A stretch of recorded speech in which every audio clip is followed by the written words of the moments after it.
have another voter in your home that you would like to have fill the survey out, you can call Bob Brown, my administrative assistant at the district office, and she'll see to it that you get that second or even third copy if you have a third voter in your home. So I want to make sure that we get as much return on that as possible. Right now, we're sitting at about 400 returns, so it's moving along, but closing date is November 25th, so that's not all that far away. But you know that the board started this process back in, well, the formal process back in June. And what we did administratively was go back as far as we could to look at every possible single alternative and give them to the board that had ever been discussed. And there were, well, about 20 to start with. And by the time we were done with people's suggested variations, we were a little over 30 different possibilities the board was tracking. So they had to narrow that down, obviously, and they had to do it rather quickly, obviously. So they decided, first of all, very quickly, that there was not going to be a closure of all rural schools. There would be a rural presence. There would not close all city schools. There would be a city presence in terms of the elementary schools. And they would not be moving the 6th grade to the high school. Those decisions took a whole bunch of options off the table. And if you're interested in what those options were and where they are, if you go to the website, the district website here, and you click on district, administration,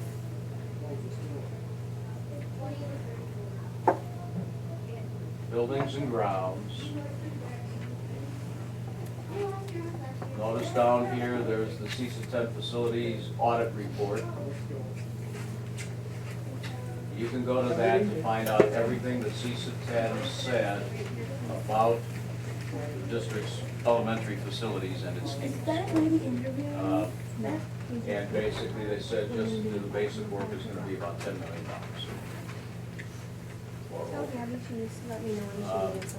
And I'll talk about that in a little bit here. But then you can go. Gabby's that big. She just went down here.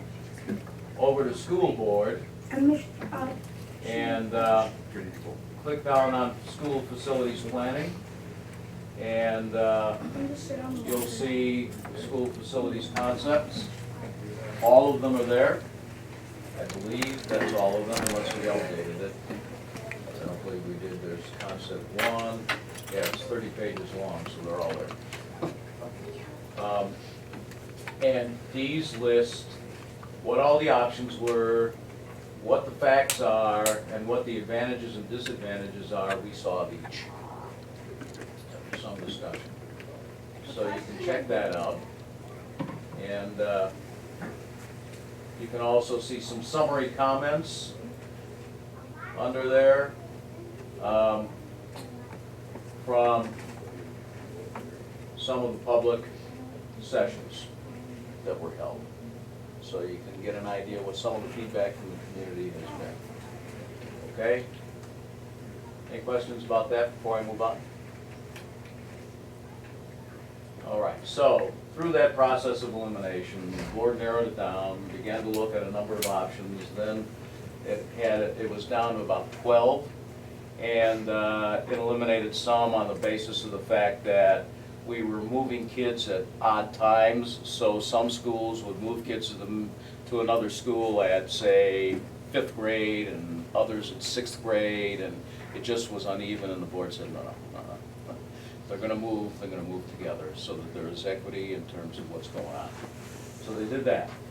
Then they said, okay, for purposes of further discussion, we're going to narrow it down to those options that include 4-year-old kindergarten and, of course, early childhood, but 4-year-old kindergarten through grade 4 in one configuration, move the 5th grade to the middle school, make an intermediate school of 5th, 6th, and 7th grade, and move the 8th grade to the high school with an 8th and 9th grade academy.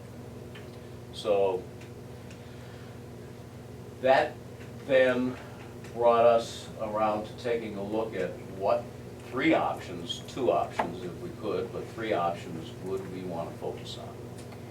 And the board decided on those 3 that are in that survey, okay? Now you need to understand that the board is not saying these are the only 3 or these are the only options or these are the only variations of these options that are going to be there. There's going to be more discussion and there may be some changes, but those 3 options are the core options from which further discussion moving toward any kind of referendum is going to occur. Okay? So, I think probably one of the more important things here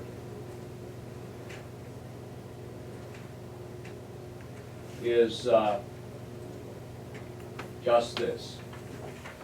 The CISA 10 facilities study, in the executive summary near the front of the study, which is of course always done after the entire study is completed, but the executive summary says that a large percentage of equipment, fixtures, and materials, this is in the 7 elementary schools, are past their expected useful life. A complete renovation of the existing elementary schools would need to address years of deferred maintenance as well as upgrades and improvements that would most likely necessitate spending over the next 5 years, estimated at $10 million. That investment would only bring the schools into compliance and back to the level of the 1960s era schools that they were when originally built. Now you're going to hear a lot of people saying, or some people, if not a lot of people, saying that do the $10 million, the buildings are fine, they'll educate kids, they'll be wonderful, go forward. It's not true that they're just going to be 1960s era buildings. Well, there are reasons that they will still be 1960s era buildings. And this is why. All of the elementary schools were built between 1951 and 1962. No space was built in because nobody knew about any of these following. The Elementary Secondary Education Act of 1965, which you probably know better as Title I and No Child Left Behind, didn't exist until after these buildings were all built. Special Education Law, Public Law 94-142. Individuals with Disabilities Education Act, passed in 1976. Nobody anticipated that happening, and so nothing was built into the facilities to accommodate that. Handicapped accessibility was heavily enforced in the 1980s, and handicap washrooms. Does anybody know where the handicap washroom is in this building? Where is it? Right out there in the hallway. Mm-hmm. But they have to be completely redone. Because we don't really have handicap bathrooms in the district, unfortunately. Which is true of almost everything else I'm going to share with you. You know you have special education space, right? You know you have a place where your Title I kids would meet. How many of you have a speech-language child in your classroom, those of you who are teachers? Okay. Now, here's the key question. How many of you have a student with mild learning disabilities in your classroom? Because they're at West. They're not here. The law is least restrictive environment. And by court case and by law, least restrictive environment is defined as the home school of the child. Which means that we are out of compliance with state and federal law on special education because your learning disabled kids are at West instead of here where they belong. Because you don't have the facility to deal with them. You don't have Title I. Okay, why? I'm curious, why isn't that? Why isn't there a Title I here? Probably has to do with the socioeconomic status of the students and families in this school. There's a couple ways to look at it. They can choose, the school district can choose how to look at, well, at least when I was in Title I, when I was a teacher, there was, you could look at strictly by the free and reduced lunch percentage, That's right. or you could look at the district as a whole and decide how you want to decide your program. There are two ways to be a Title I Yeah. involved in Title I. One is to be a Title I school. That's a school in which you have in excess of 40% of your students on free or reduced lunch. You could also be a Title I assisted school, which means that you maybe have somebody who's an itinerant teacher coming in to help kids who are having some learning problems who are maybe low income or on free and reduced. It's a decision that this district looks at as a whole. So then, lay on top of that the regulations that the Department of Public Instruction puts on. And the first of the DPI rules and regulations didn't exist until 1973, after all of these buildings were built. Half of the so-called 20 standards were passed in 1973, and the other half were passed like 1985, I guess. But the things that they required. Elementary PE required 3 times a week for 30 minutes minimum, and it must be taught by a certified physical education teacher. So it's no longer permissible from that point on for the classroom teacher to take the kids out on the playground, having them run around or take them into the gym to do some things and count that as your PE time. Must be under the supervision, tutelage of a certified PE teacher. Then, same thing with elementary art and music, twice a week, 30 minutes each, must be under the tutelage of a certified art or music teacher. Library media centers were required. Guidance and counseling services were required. None of these buildings were built with those spaces in mind. Now, that doesn't mean that we don't have, you guys do have an art and music room in this building, I believe, don't you? We use the Yes. studio. Yeah. No music. But- Music. You know, that's the big part of the problem. We have a hit and miss situation, and you see that here in the district response. At East, in 1988, an early childhood and special ed classroom was added. At Mattoon, a gym was put on, Title I was added in 80 and 90. At North, they added a classroom and a library in 87 and 89. At West, the special ed, the mobile units, 78 and 2004. Spring Valley, Title I, and guidance in 1984. But none of them comprehensively addressed all of it. And you have things like at Crestwood where they have a computer lab, which is actually a converted hallway. Which was my classroom when I taught Title I. You were actually teaching in That that was my space. class- Yeah, Classroom. that was a classroom. When I taught at Yeah. Crestwood. Mhm. It was a hallway when my It mom was. there. Yeah, They converted it for me. and they converted, see, now they made a computer lab out of it. So, and a big part of the problem with these is that some of the spaces that we're using currently were subdivided out of other rooms. And the consequence of that is, for instance, at East and at West, I believe, you have a computer lab that was carved into the school library, but all of the ventilating equipment for heating, ventilating is in the library, and none of it is in the computer lab, so those kids are not getting air exchange required by law. Let alone imagine how drowsy you can get 30 minutes in there with no oxygen circulating. Or my classroom being the speech room. What's that? The speech room is in my classroom. There you are. It's on the map as my classroom. I mean, And- not the map, the, Anytime you can Drawing. grab a space and do something with it, that's what, you know, we have done historically, and we did it. You know, I'm not faulting people for this. Nobody could anticipate all this stuff coming down the pike. And you do need to understand that when these buildings were built between 51 and 62 was right at the time where the state of Wisconsin passed legislation that forced all the one-room schoolhouses to go out of business and consolidate. Well, now you've got this school district sitting here called the Unified School District of Antigo that's got all these kids coming to them from all over the place, and what in God's name are we going to do? You build buildings, and you build them as fast as you can, and you build them adequately so that it's going to house all the kids you have, but there's no opportunity or time for any forward thinking, for any possibilities. It's simply in response to what the mandate was. So the buildings were thrown up in haste, and they've lasted well, given those conditions, quite frankly. There was no Antigo Unified School District when they built these schools. Each school had their own school board. They were on their own school districts, and they were all Yeah. pulled together, yep. So, you know, and Mattoon was the first. Mattoon had a high school in it. So, you know, if you can imagine that, think of the size of that building, and think of it as a K-12 building. That's, It was 112, I believe, right? what's that? 112.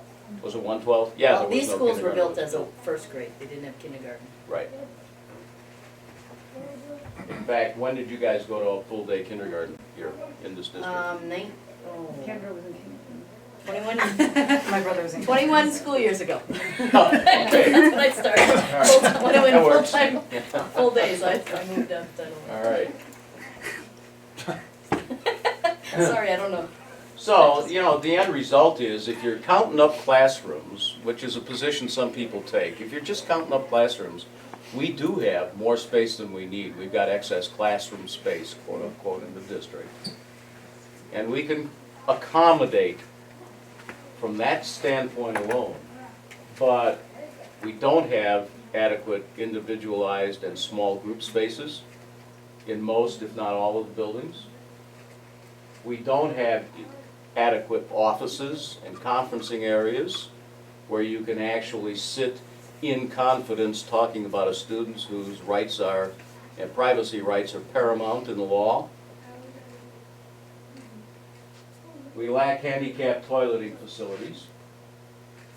We don't have a commons or flexible use area in any of the buildings because the only commons really is the gymnasium, which doubles as a cafeteria. And here's the problem with that. If the board decides that it's going to close some schools, some other schools are going to start getting more students. And when they get those more students, what's going to happen is that you're no longer going to be able to say, well, okay, between 11 and 1, or whatever it is, the gym is going to be the lunchroom and it's not going to be a gymnasium, because you're still going to have gym classes in the new schedule with larger numbers of students that are going to need to be in there. So some kind of flexible modular commons area that can double as, it can be a lunchroom and then be a commons area, really is very nearly a necessity in each of the buildings. Potential fire safety issues. I see less of it here. Maybe it's because you've got a shorter hallway. But, you know, I go around to particularly the city schools, go walking through there, copy machines in the hallway, student stations where there are people working one-on-one with kids that are supposed to be done in rooms where there's privacy for the student. Things that can create some fire hazards. Vestibules in the building where we got gym equipment and other equipment stored, which is a violation of fire safety code. And the only reason we get away with any of this is because nothing substantially structural has been done to any of the buildings. Therefore, we're grandfathered. The state just says, well, you know, you guys ever decide you're going to put an addition on the building, or you're going to do something to change the roof line, or you're going to put in new windows, blah, blah, blah, then you're going to have to come up to code and meet all of the current standards. But right now, we're not in compliance, and we're getting a freebie. That's really what it comes down to. So, the cost estimates, therefore, include these additional spaces Makes no difference how many schools we close or don't close. Whatever schools remain open and operating will need to have that kind of work done to them. Those spaces built into them. Now, some spaces, honestly, in some of the schools can be repurposed. There's no question about that. But it will depend on the number of students that are gonna be targeted for that building and a variety of other things. And the board is gonna be taking a whack at, okay, how can we get these costs down? How many of you have seen the costs in the survey? Okay, sticker shock?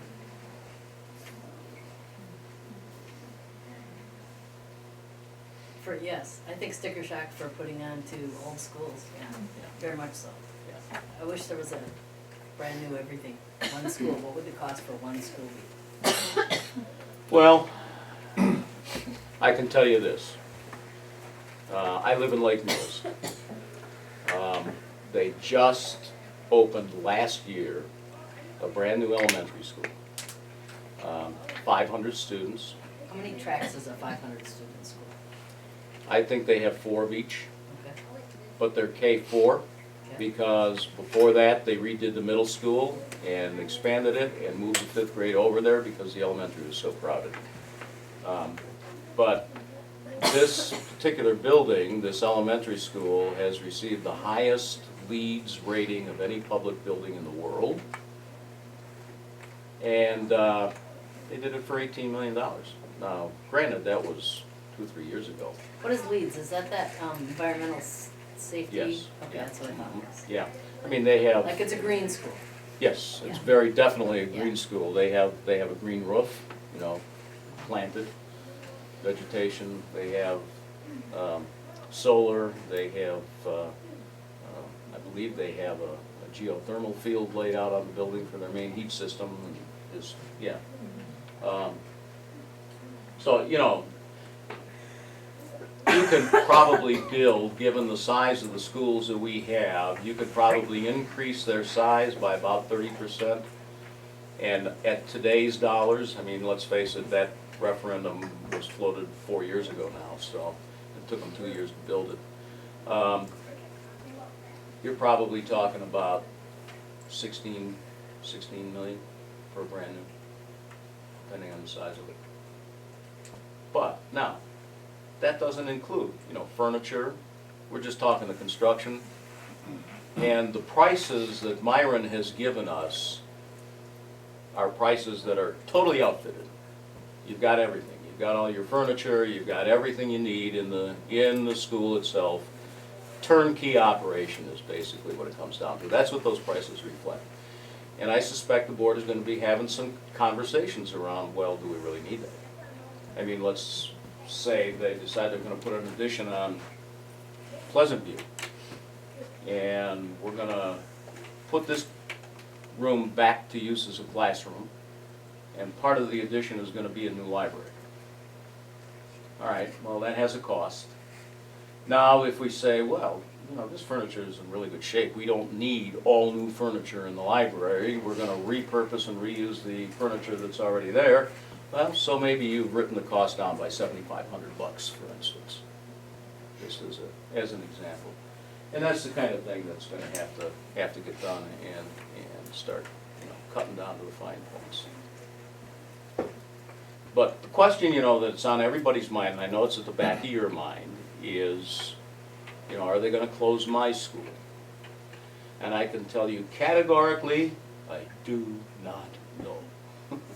I don't know what schools are going to be closed. The board doesn't know what schools are going to be closed.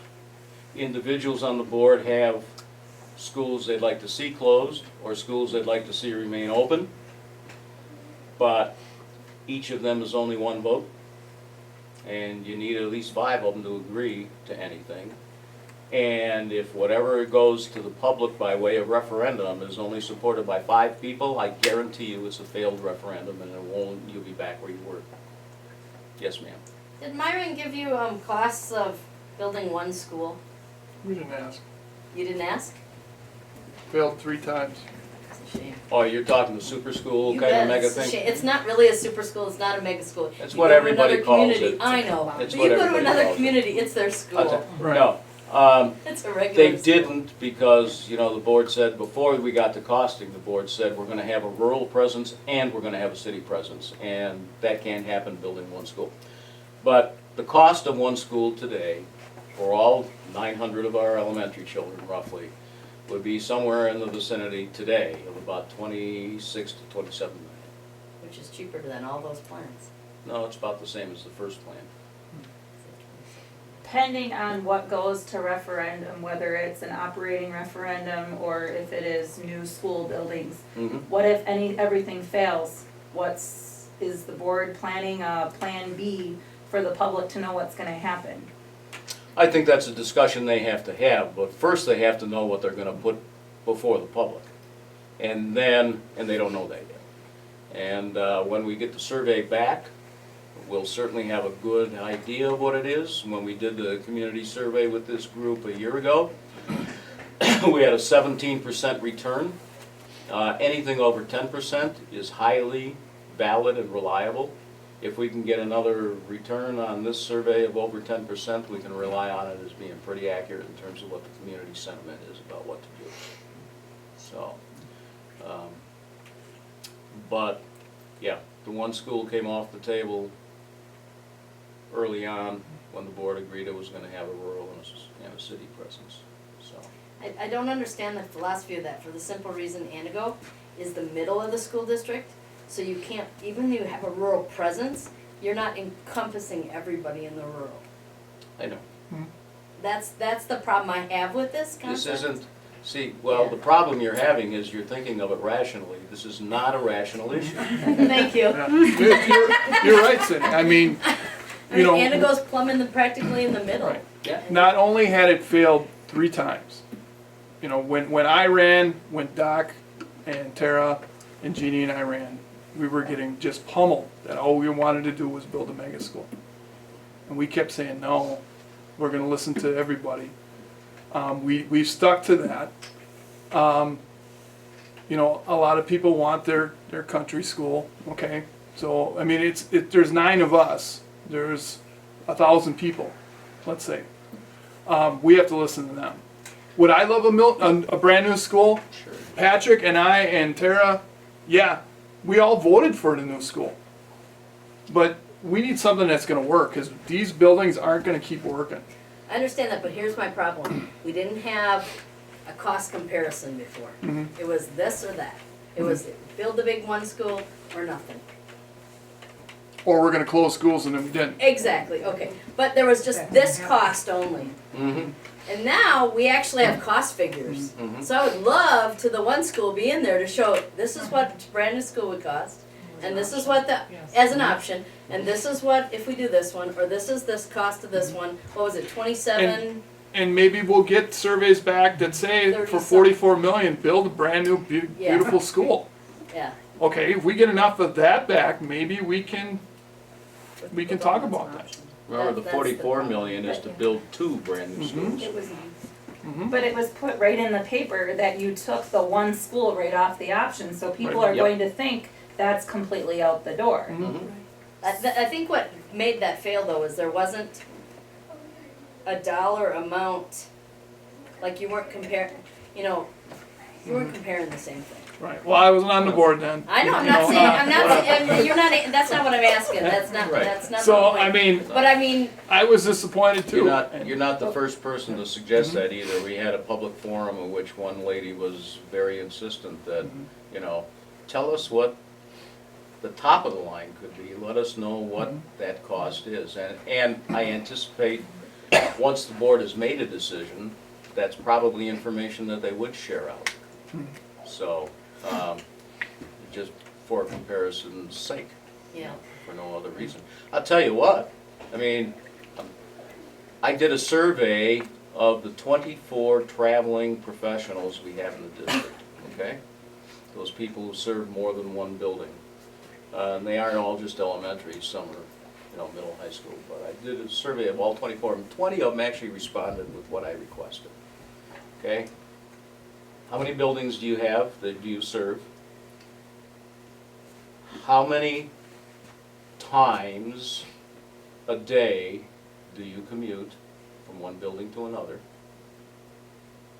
And what's the total time of your commute? The average time, I'm sorry, of your commute. So they responded. I put all that stuff together. Then I said, okay, I'm going to assume that the average teacher salary and fringe benefit package is worth about $60,000 a year in our district. So I used $60,000 a year. I divided it by 176 school days. I took that and divided it by 7.5 hours, which is a work day for a teacher. Well, a contractual work day for a teacher, put it that way. And it came out to about $42 and change per hour. At 42 hours and change per hour for 20 people, this district is expending in excess of $80,000 a year for windshield time. People driving from one place to another, not serving kids, not doing anything other than getting to where they gotta go. That doesn't even count what they're getting reimbursed for gas and mileage on their vehicles. So when you put it all together, you're somewhere north of $100,000 a year, with an escalating figure anytime gas prices go up and the federal government decides to reimburse it, and with an escalating figure anytime those people get a raise. Put that out over 20 years and figure out what that's worth. So it's big money. This is not chump change.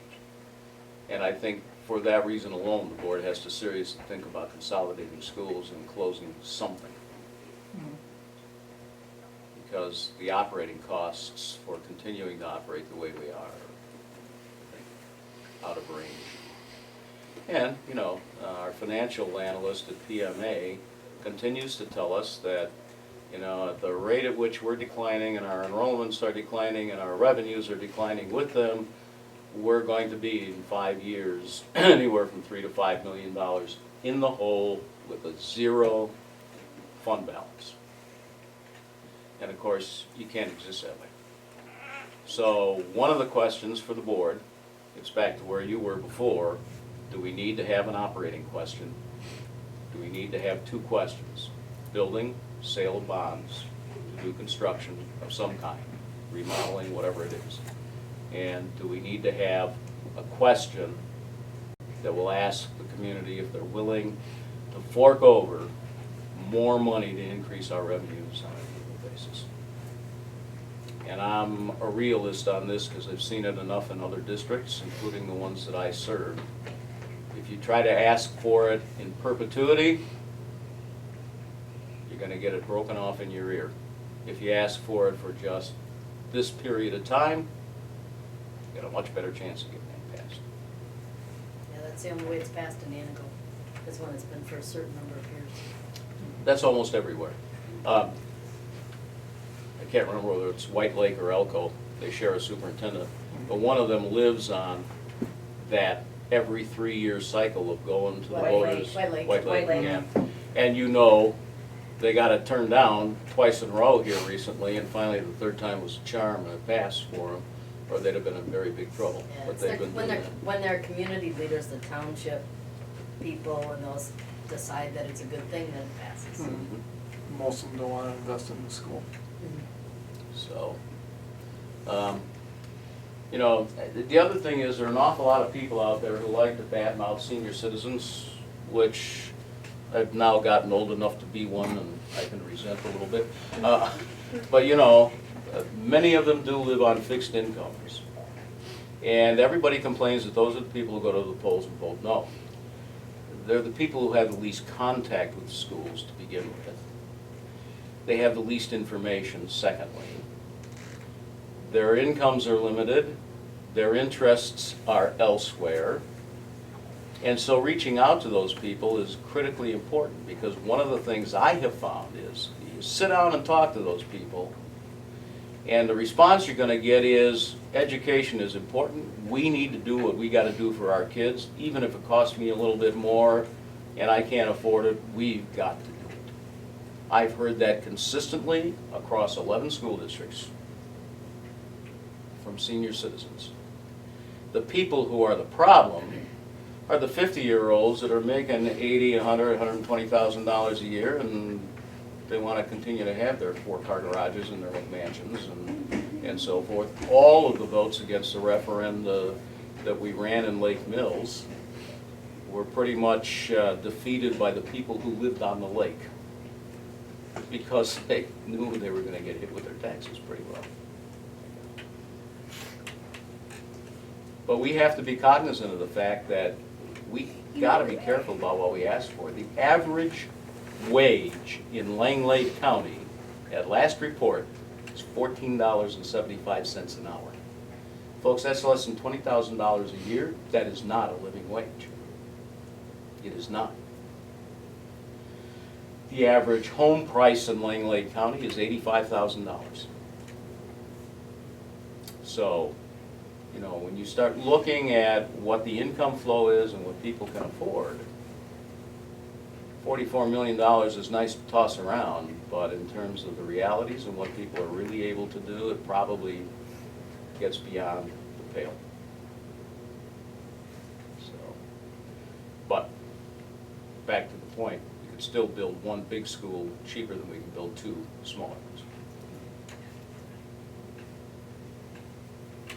I'm afraid it just ain't gonna happen. So, the things you have going for you is you have facilities here that have been well taken care of despite their age. And yes, the infrastructure is worn out and needs to be replaced. And yes, we need to get in compliance with what the law requires us to do, and that means adding some spaces to some of the buildings. But these envelopes, pretty sound. They're pretty good. Yes, we got single pane windows and we can put new boilers in and probably see our heat bills go up because all that efficiency will be going right out the windows. But we can put new windows in and stop that problem. You know, so those kinds of things are part of what the dollar figures are that Myron has put to the cost of these projects. Other questions or comments? Well, I don't want to keep you any longer than I have to. The board will be meeting Tuesday night next week. There won't be a whole lot of discussion around facilities at that meeting, but their next committee of the whole meeting on December 8th will be just about all facilities. And they will be reaching decision. If they're going to go to referendum in April, they have to have that decision in hand at their 22nd board meeting in December. I have a question. Mm-hmm. Why does it feel like Pleasant View was kind of the bottom of the list with all the concepts? They were kind of the one that was majority that Pleasant View was gonna go, Pleasant View's gonna go. I'd like to know that too, actually. I'm sorry, I don't mean to laugh, but I just sat and listened to people asking me the same question about Mattoon. That's a broken record. Well, Yeah.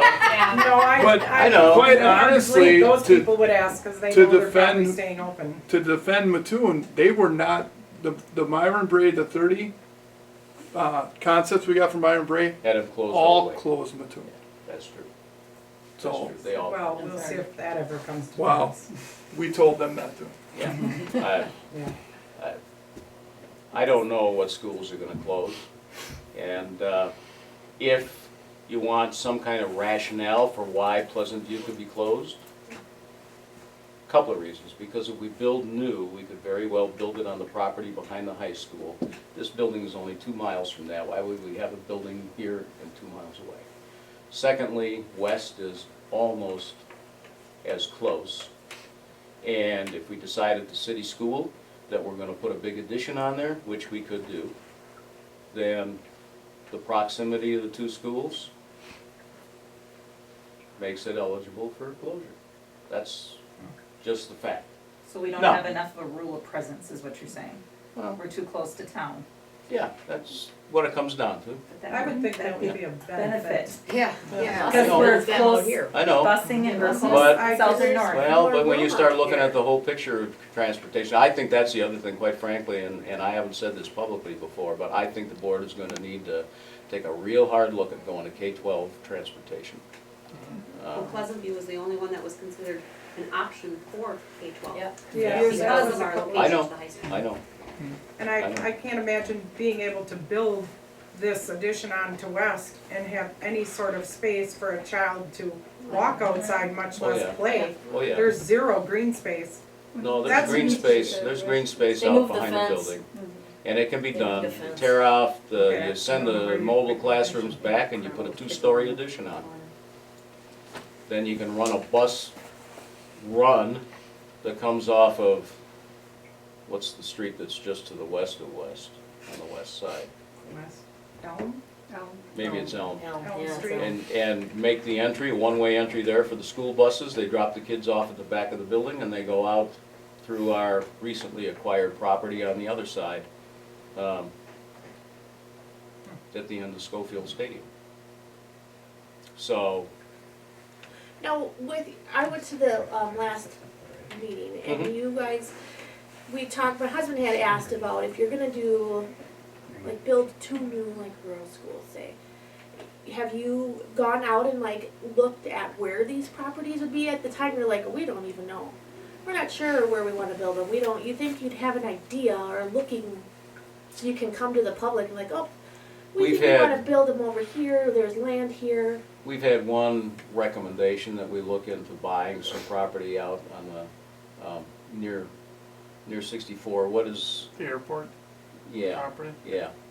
Put Where a they were school gonna out put the high there, school originally. yeah. Yeah. So, you know, we've had a proposition that we might wanna take a look at that, but there, no, I mean, look,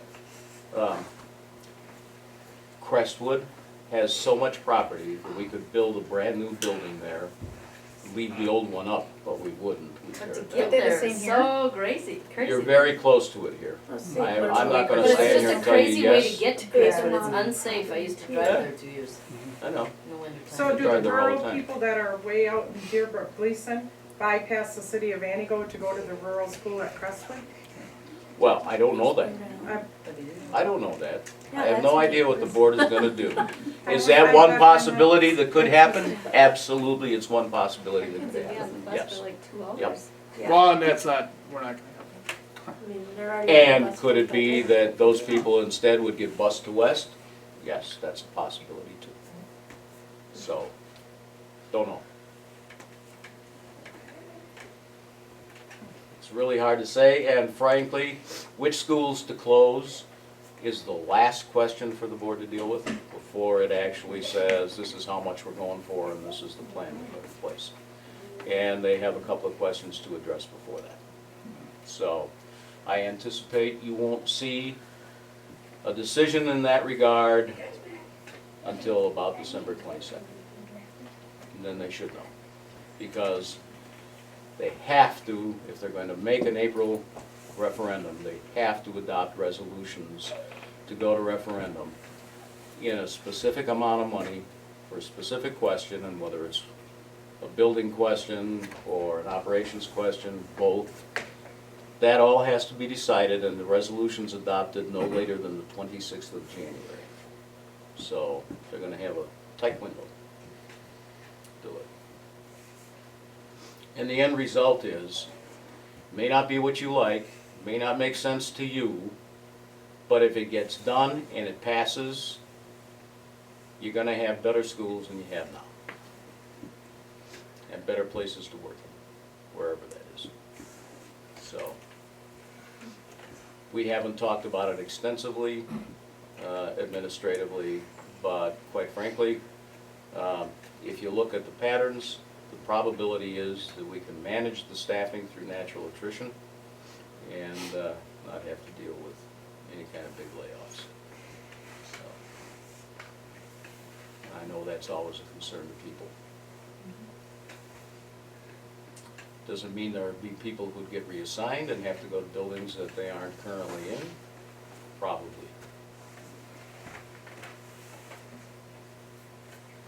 Our goal administratively, and I can't say that this is necessarily the board's goal, but our goal administratively is to have as many schools as possible that are multiple sections of a grade, at least 2.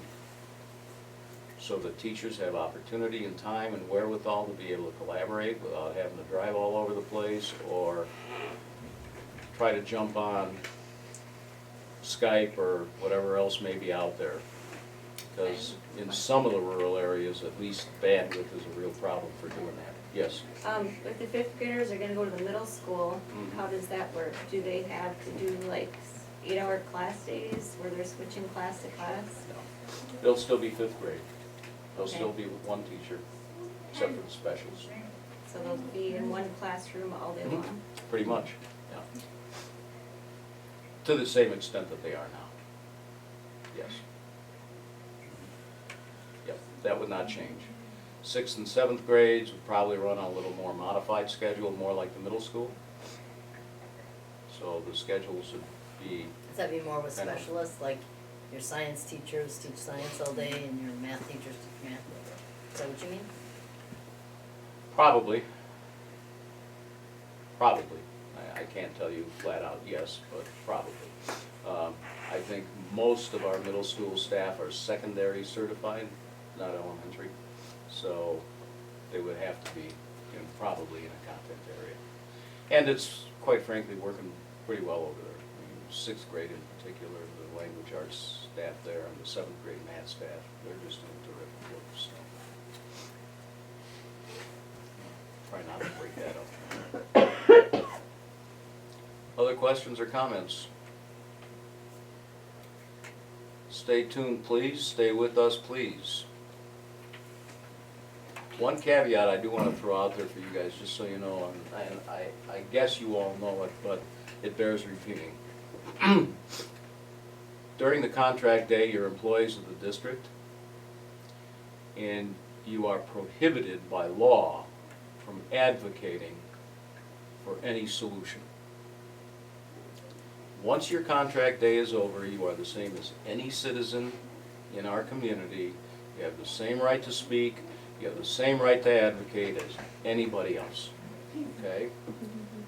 Don't confuse the two. It's critically important that you not spend work time trying to convince people what they ought to vote for. So, after that, hey, more power to you. Weekends, whatever. Anything else? I really appreciate your coming. I hope it stopped raining, but I'd be willing to bet it probably didn't. I hope the wind has died down though, because it was really nasty when I came in here. It was ugly. So, but thanks a lot. You need help putting these away?